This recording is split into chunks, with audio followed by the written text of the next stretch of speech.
আসসালামু আলাইকুম। শাহ এগ্রোর পক্ষ থেকে আপনাদের সকলকে স্বাগতম। আজকে আমরা একটি নতুন ভিডিও নিয়ে আপনাদের সাথে উপস্থিত হলাম।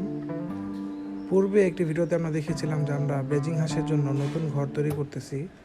তো আজকে আমরা সেই ব্রুডিং ঘরের মধ্যে চুন প্রয়োগ করব, যাতে করে ঘরের মধ্যে কোনো রোগ জীবাণু না থাকতে পারে। প্রত্যেকটা খামারের উচিত নতুন ঘরের মধ্যে চুন প্রয়োগ করা, যাতে করে হাঁসের বাচ্চাগুলো সহজেই রোগ জীবাণুতে আক্রান্ত না করতে পারে। আমরা আমাদের ব্রুডিং ঘর তৈরি করতেছি।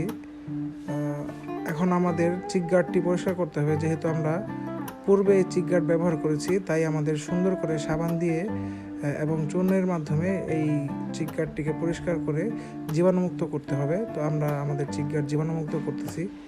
তারপর আমরা আমাদের চিক গার্ডের মধ্যে হুবার লাগিয়েছি। আমাদের চিক গার্ডে কাঠের গুঁড়ি বা ভুসি দিয়ে আমরা আমাদের ব্রুডিং ঘর তৈরি করতেছি, যেখানে আমাদের হাঁসের বাচ্চাগুলো থাকবে।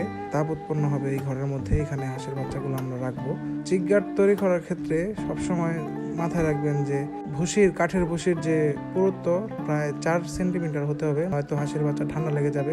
কাঠের ভুসি সুন্দর করে বিছানোর পর আমরা কাঠের ভুসির উপরে পেপার বিছিয়ে নিব, যাতে করে আমরা খুব সহজেই পরিষ্কার পরিচ্ছন্ন রাখতে পারি। আমাদের চিক গার্ড তৈরির কাজ সম্পূর্ণ শেষ। এখন আমরা বাচ্চাগুলোকে চিক গার্ডের মধ্যে ব্রোডারে ছেড়ে দিব। তো ব্রোডারে বাচ্চাগুলো ছাড়ার পর আমাদের প্রথম কাজ হচ্ছে হাঁসের বাচ্চাকে পানি দেওয়া। সেক্ষেত্রে আমরা হাঁসের বাচ্চাকে লাইসোফিটযুক্ত পানি দিব। লাইসোফিটযুক্ত পানি খেলে হাঁসের বাচ্চার রোগ প্রতিরোধ ক্ষমতা বাড়ে এবং বাচ্চার খাদ্যের রুচি বাড়ে। লাইসোফিটযুক্ত পানি তৈরির নিয়ম হচ্ছে প্রতি লিটার পানিতে 1 গ্রাম পরিমাণ লাইসোফিট দিতে হবে, এবং লাইসোফিটযুক্ত পানি দেওয়ার পর আমরা আমাদের বাচ্চাকে স্টার্টার ফিড খেতে দিব। তো আজকের ভিডিওটি এই পর্যন্তই। আপনারা সবাই ভালো থাকবেন। আসসালামু আলাইকুম। ধন্যবাদ সবাইকে।